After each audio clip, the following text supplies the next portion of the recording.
Hey guys, I am just hopping on here to show you what I'm hoping you guys can do today or Tuesday, January 20th. On the PowerPoint, I did a video just a moment ago of what I was hoping you did yesterday. If you didn't get to it, please try to get to that. If you are just joining me now because you're like, hey, what are we supposed to do today for science, social studies? I will show you. It doesn't have to be done today, but for those of you who I know come in class and you would like to be able to do our STEM Friday activity, this is what I need you to have done for our success. So you would go to your assignments and smell your way home. I click into here. I'm just gonna go here. Go ahead and close out of that. And then I go into here. Oops, I better reshare my video or reshare my screen. How about that? Boom. Okay, so I just did a video. You can watch it about these two slides. I read them, but also explained there were a few typos because I voice typed it. I apologize about that. I thought I double checked, but apparently not well enough. There were a few typos, and then I explained what the memory match game was supposed to entail. So, and if you couldn't do that, it's fine. It was just kind of something fun, but you know what? Technology happens. That is okay.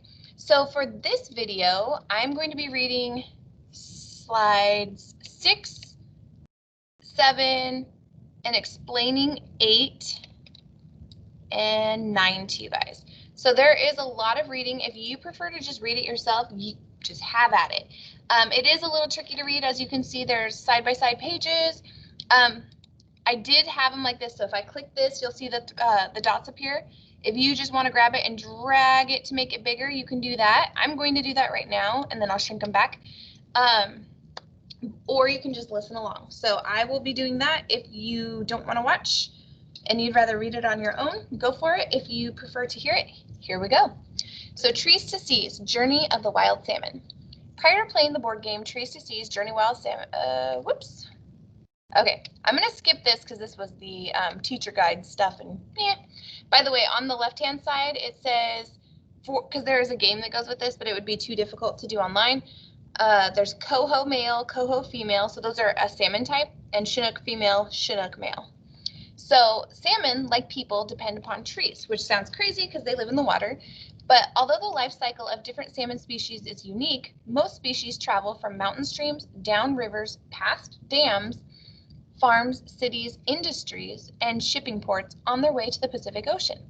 Salmon travel thousands of miles at sea and retrace their path to face a challenging journey back up the rivers to spawn in gravel beds of streams from which they came. And you guys know all that, that's their life cycle. All along the way, trees provide essential elements to these streams and rivers where salmon live and travel. Salmon and other fish need cool, clear water, they need bugs to eat, and sediment-free gravel in which to spawn. So that means not having a ton of dirt and sand and muck and mud in it. They want just those little pebbles or little rocks to spawn, and logs to stabilize the gravel and to hide under. So they don't want the gravel falling on them. They want logs to hold them in, and of course, kind of a shelter. So shade, shelter, food, and clean water habitat. Trees provide shade that help maintain a cool water temperature throughout the year. Cool water holds more oxygen. In addition, trees help keep water clean. Trees' roots hold dirt and rocks in place on the uplands and on the riverbanks. Roots prevent soil erosion and help filter and hold rainwater in the ground so it doesn't flood into the river too fast. So those roots, you might have seen some exposed tree roots on the side of the banks. That's to make sure that the dirt doesn't fall into the water. And also, let's say it rains really bad and then maybe there was some kind of chemical or something dangerous already in the soil. If it rains and that flows through the tree roots, sorry, my light went off. The tree roots would act as a filter to make sure that none of that yucky stuff made it into the water. So trees are very important. Let's see. Without trees and bushes along streams, rivers and lakes, rain would wash the dirt into the water, silting the water, so making the water dirty. Also, small and large salmon would refuge, a place to hide under fallen trees and overhanging branches along the waterways. From trees and bushes, leaves and needles fall into the water. So, trees, as they lose their pine needles or leaves, this provides important source of food to insects such as shredders, tiny plant-eating bugs that hover at the water's surface. In turn, shredders are an important food for young salmon, crayfish, birds, and other animals. So if there weren't trees near the water, they're not dropping those needles and leaves, and then those little bugs wouldn't come. And those bugs are important for our baby salmon. The food chain, part of the web of life. Each snail, leaf, fungus, and fish plays an important role in the stream and riparian ecology.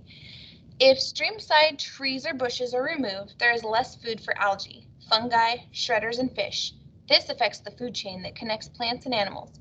Here's an example. Without trees and bushes along rivers and streams, shredders would not have food. They would die. And tiny salmon fry would not have the shredders to eat. The young salmon would die. Herons and kingfishers would not have the young salmon to eat. Since fry are a large part of their diet, they could die. As salmon migrate from rivers to the estuary in the ocean and back, they eat herring and smaller fish. As you can see, each depends on certain foods to live. Like the eagles, bears, and people that eat salmon, it's all part of the food chain. And when you connect many food chains together, we see a whole web of life. We don't know what would happen to the World Wide Web of life in different parts of it to disappear.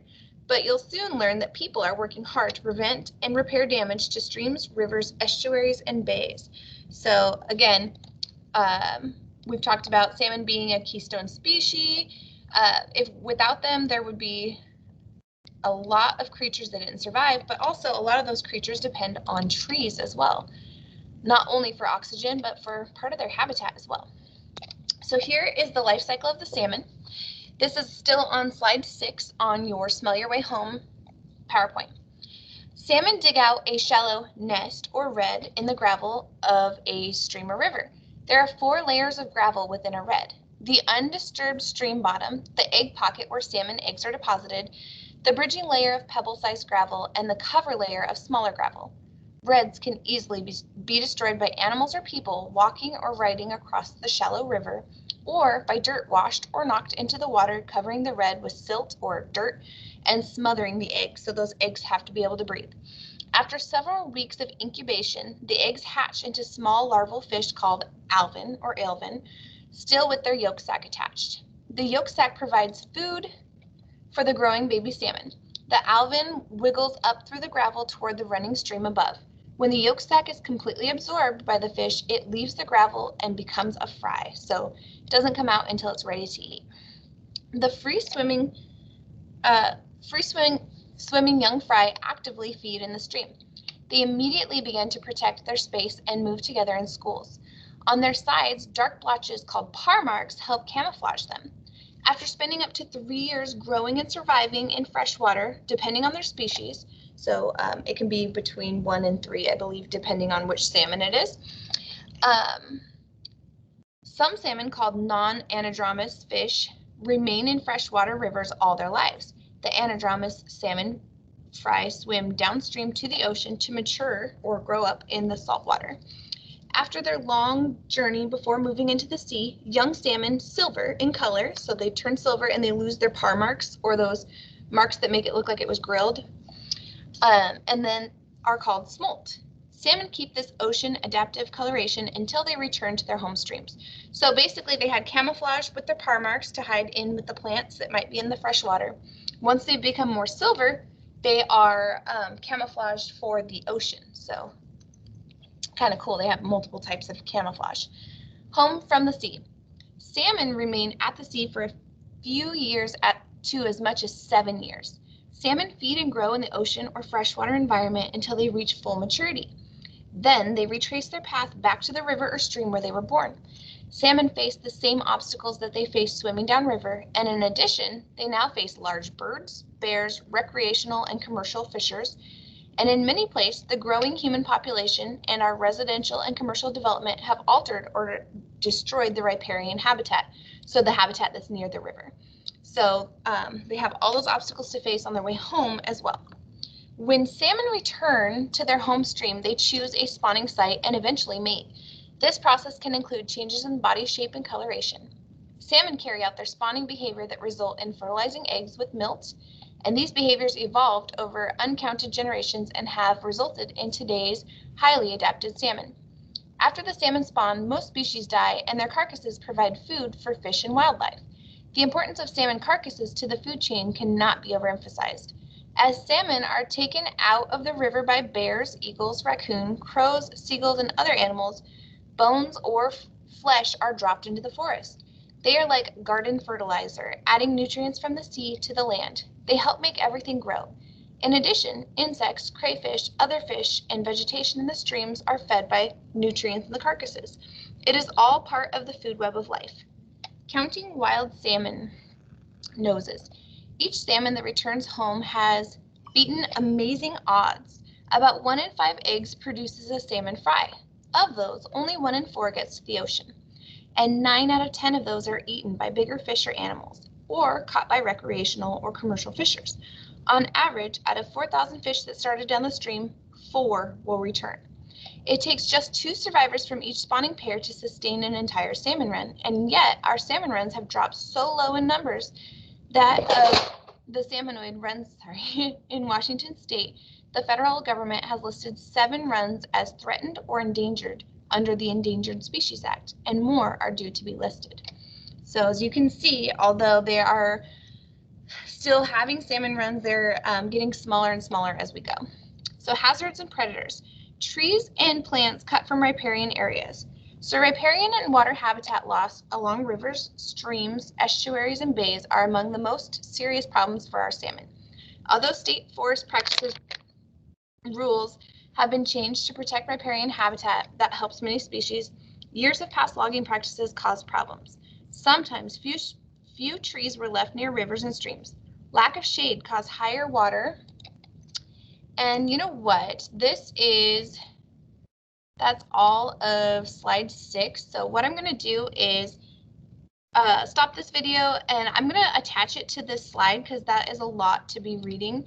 And then I will make another video for slide 7 so we don't go crazy long on this. All right. Thank you for watching, and I'll see you soon. Bye.